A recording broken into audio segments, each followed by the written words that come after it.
Hello everybody, this is Doc, Thorofan's resident pinhead here, and there was a segment put out on CBS Sunday morning that really kind of got the ruffles of everybody in the racing industry up, and it was done by, as I said, CBS and Jim Gaffigan, who obviously we know as a very popular and very talented comedian, and I think he just kind of really missed the point.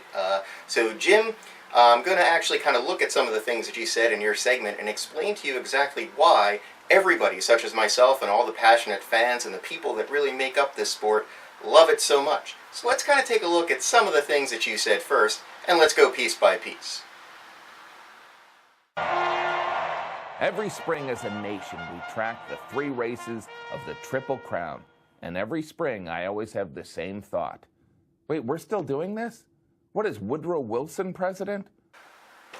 Well, no, Woodrow Wilson is not president, and yes, we are still doing this, because the Triple Crown of any sport out there, of any competition, maybe with the exception of getting an Olympic gold medal, is the, not to make a pun, crown jewel of sports. It is something that has only been done 12 times. Any other major sport has a championship that's awarded such as that for every single season. Doesn't matter how good or how bad the team is that potentially happens to win it. The Triple Crown represents everything that is great with sport, everything that is about the real drama of competition, the sacrifice, the work that's put in, and really just the excitement that goes around a chance for something that only has happened 12 times in over 100 years. So, yes, we are still doing it, and yes, we're going to continue to do it. Now, I understand people love the Triple Crown, and many of those people are gamblers who like to bet on horse racing, which is fine, but that's what it is. If we put all the pageantry of the Triple Crown aside, we're talking about gambling, where people sometimes win and sometimes lose their life savings. You're absolutely right. Gambling is a huge part of racing. Gambling, thanks to the most recent Supreme Court decision, is going to be a huge part of any sport out there. But no, you are way off when you talk about how if you take away the pageantry and the beauty of the sport, all you really have are old people and curmudgeony people at the track just trying to bet, hoping that that last $2 that is their rent money for the month will somehow come out and help them out. Are there people that have gambling problems? Absolutely. But the sport is so much more than gambling.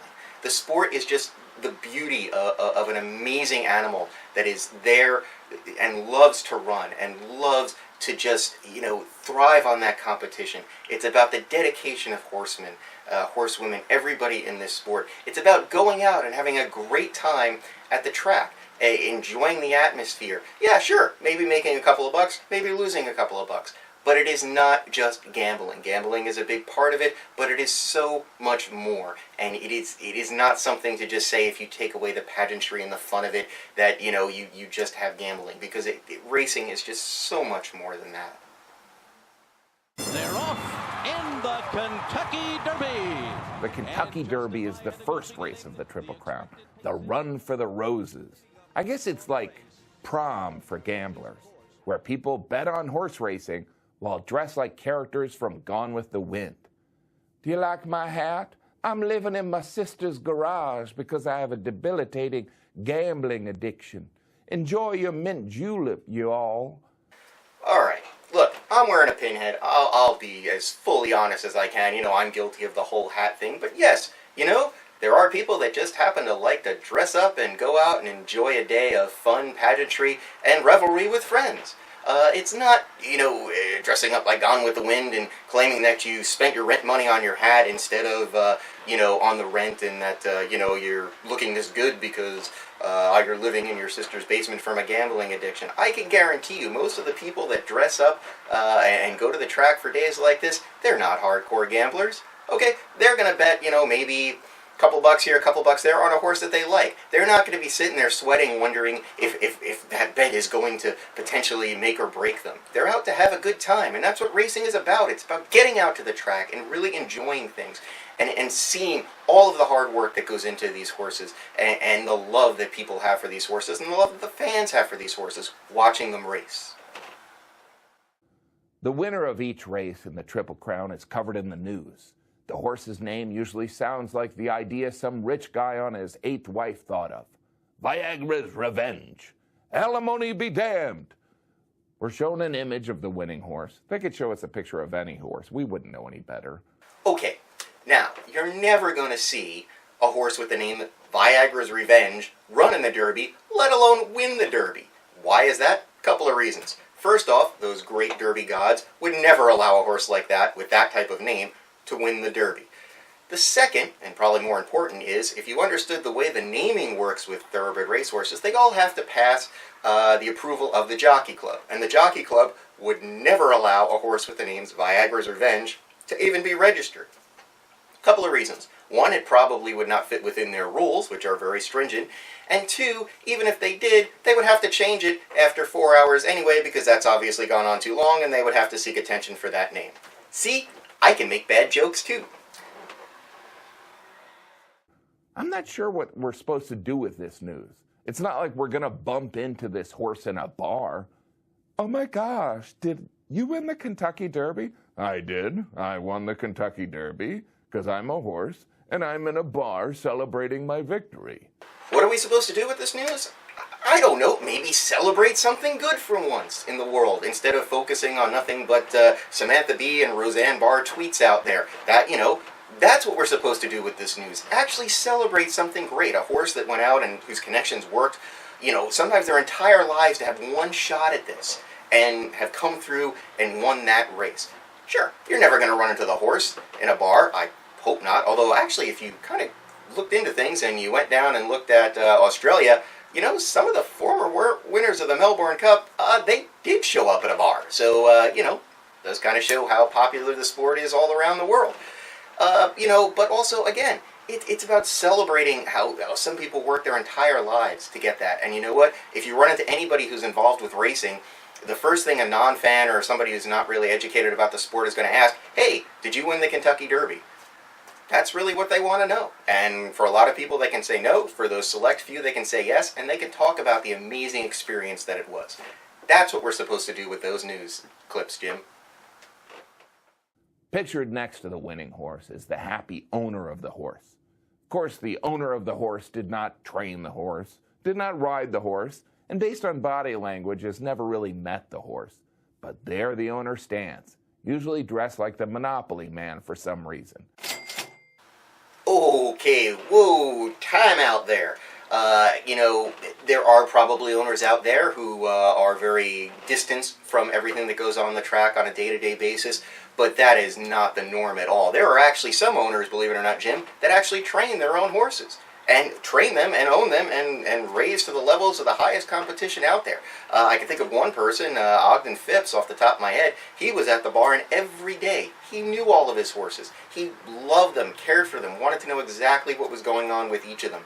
So many owners are like that, and so many owners want to make sure that their horses are properly taken care of, and they want to know what's going on with their horses. So, yeah, while they may not have horsemanship per se, and you can certainly see that when some of them try to lead their winning charges into the winner's circle, all of them have a vested interest in their horses. Are there a few bad apples out there? Absolutely. There are in any sport. But I can tell you that the majority of the owners out there, some of whom actually even train their own horses, put everything they have into these horses. And trust me, they're not in it just for the prestige and to stand there next to their horse taking a winning photo. It's a way of life. It's a passion. There's always an interview with the jockey. The jockey usually provides valuable insight into the race strategy. How did you do it? Well, I whipped the horse and then it ran. It's very rare for a horse to win all 3 races of the Triple Crown, probably because they're horses and they don't care about the Triple Crown. They probably just want someone to stop whipping them because they're poor horses that are being whipped. All right, I can actually agree somewhat with what you're saying here. However, it's not because the horse doesn't care about the Triple Crown. Horses know big race days. And I know that sounds crazy, I know that sounds stupid, but talk to anybody in the racing game, they will know when a big race is happening. They will know when it's race day and they have to have their game on. As far as the whipping goes, though, there's something in there that's the truth. And all of us that are passionate race fans and parts of this industry realize that whip use is something that has to be addressed in this industry. And I'll be the first to come out and say it, and it probably does need to be modified and standardized across the entire industry as far as what is proper whip or crop usage and what is not proper crop usage. We cannot get rid of the whip completely in racing. It is actually a tool, and in some ways a safety tool for the jockeys that are on the horses. However, there can be strides made in this area, and I urge everybody that's in the industry to kind of come together and at least try to get standardized rules on this. And if the crop is used properly, and I'm not saying it is all the time, but if it is, then it is a proper tool to get a horse to give as much as they possibly can. As you can tell, I'm not a horse person. I don't even like horseback riding. A friend told me she enjoys horseback riding because she loves horses, which to me seems like a strange way of expressing your love for something, making it carry you around on its back. I mean, I love my children, but I'm not going to make them, oh, maybe horseback riding makes sense. Yes, we do love our horses, and we do love them and ride them, because you know what? Horses enjoy that sort of thing. They really enjoy getting out there on the trails. They enjoy getting there in the ring, showing what they can do, learning their lessons, and then showing off. They know this stuff. And again, I realize that sounds like crazy talk, and really you would expect horses to just really want to go flaunting around in the pasture and doing whatever they want and things like that. But there are horses out there, especially ones that come off the track and that are rehomed through so many amazing thoroughbred aftercare rescues out there that are just looking for that second opportunity. They may not all make it as racehorses, Jim, but you know what? They can make it as amazing show jumpers, as eventers, as dressage horses, or just that amazing horse that your friend just loves to ride. Because you know what? The horse loves getting out there too. So, Jim, I understand a lot of what you were saying was tongue-in-cheek and probably, attempts at humor. I actually happen to really like you as a comic, but I really think you missed the mark here, and there's probably a lot of people out there that are looking inside at racing, and especially with Justify going for the Triple Crown, looking at this and saying, is this what racing really is? No, it's not. It's so much more. And, I hope, Jim, you get a chance to go out to see a track one day and go out to one of the big events. Heck, go to a track even on a day when there's not a big stakes race going. Enjoy the pageantry, enjoy the smells, enjoy the sights, enjoy being close to the horses, and see how much love is given to these horses. Attend or donate to one of the Disabled Jockey Fund fundraisers that are out there, or one of the retired racehorse fundraisers that are out there. See how much these people really care for these horses. They live with them 24/7. There are no days off in racing. Obviously, comedians can take days off. People that really work and love with these horses can't. So, while a lot of this, again, I understand was really tongue-in-cheek, I really urge you to get to know racing a little bit better. You could be a great ambassador for us in showing what is so great about this sport. And if you want to make some jokes or attempts at humor along the way, go ahead. But for people that see this, they're really going to think that this is what racing is. And it's not. As I said, it's so much more. It's a passion. It's a way of life that we live and breathe every day. So for everybody out there, I hope you get out to your track. I hope you see this and really try to get, your own opinion of racing and not just go off of this. Because, Jim, again, I think it was a fine attempt at humor, but it definitely missed the mark. This is not what racing, this is not what the Triple Crown is. I'm going to be there at Belmont in a couple of days to really enjoy the pageantry and the excitement. I can tell you firsthand, I've been there for every Triple Crown try up through Faro. I was there when Faro won. This, my friend, is what racing is about. Come on, baby! He's gonna do it! He's gonna do it! He's gonna do it!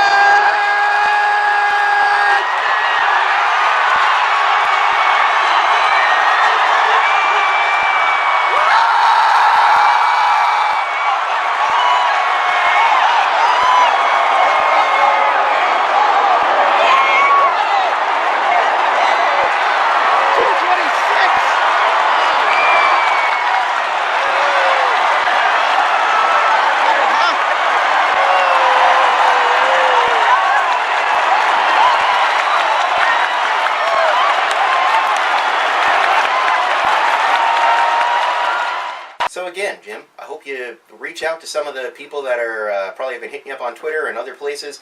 Contact Thorofan. We're more than happy to try to help you out as well. Show you what a great sport this is, how you can become a really engaged fan. Enjoy some of the gambling, yes, but enjoy everything else that is racing. I'm Doc for Thorofan. We'll see you next time. This education segment brought to you by Thorofan. Check out Thorofan.com to learn everything about this amazing sport we call thoroughbred racing and to become a member today. Thorofan, giving the fans a voice.